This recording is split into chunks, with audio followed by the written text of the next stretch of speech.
Hello बच्चों, let's see the question. Which of the following orbitals is not possible?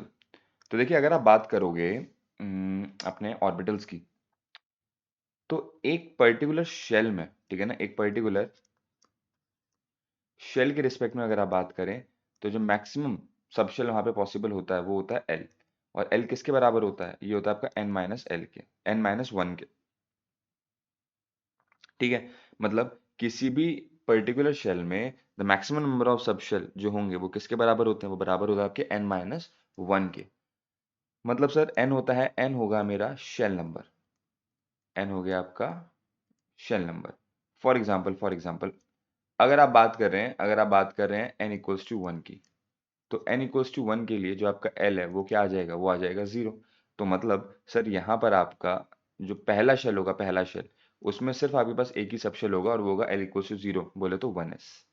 वैसे ही अगर हम N equals to to की बात करें, एन इक्वल्स टू टू में क्या होगा कि यहाँ पर अगर आप एल की वैल्यू देखेंगे तो वो आ जाएगी वन।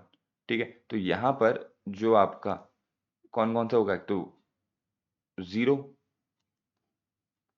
और वन, एल की वैल्यू क्या आ गई? Zero one. तो मैक्सिमम जो आपका सबशेल आएगा वो कौन सा आएगा? वो फर्स्ट वाला आएगा। मतलब यहाँ पर आपको मिलेगा वन एस, और यहाँ पे आपको मिलेगा टू एस और टू पी। ठीक, जो दूसरा शेल है, दूसरे शेल में आपको क्या मिलेगा? टू एस और टू पी, क्योंकि यहाँ पर जो मैक्सिमम आपका एल क्या आ रहा है? वो आ रहा है वन। वैसे ही अगर मैं एन इक्वल्स टू थ्री रखूँ, एन इक्वल्स टू थ्री रखोगे तो एल की वैल्यू आ जाएगी दो। और दो का मतलब क्या है कि सर जो तीसरा शेल है, मेरा तीसरा शेल, यहाँ पर आपके पास क्या क्या हो सकता है? थ्री एस, थ्री पी और थ्री डी। क्या थ्री एफ हो सकता है? आप कहेंगे नहीं सर, एफ के लिए जो आपका एल है उसको आना चाहिए तीन।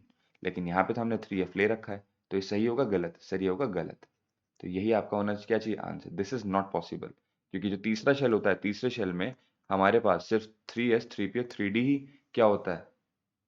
पॉसिबल होता है, एप्लीकेबल होता है। तभी तो यहाँ पे इसका जो डी का मेरा एजिमुथल क्वांटम नंबर है वो क्या आता है? टू। तो याद रखिएगा, पहले शेल में आपको सिर्फ एस मिलेगा, दूसरे शेल में आपको एस और पी मिलेगा, तीसरे शेल में आपको एस पी डी मिलेगा, और चौथे शेल से आपको क्या मिलना शुरू होता है? F orbital.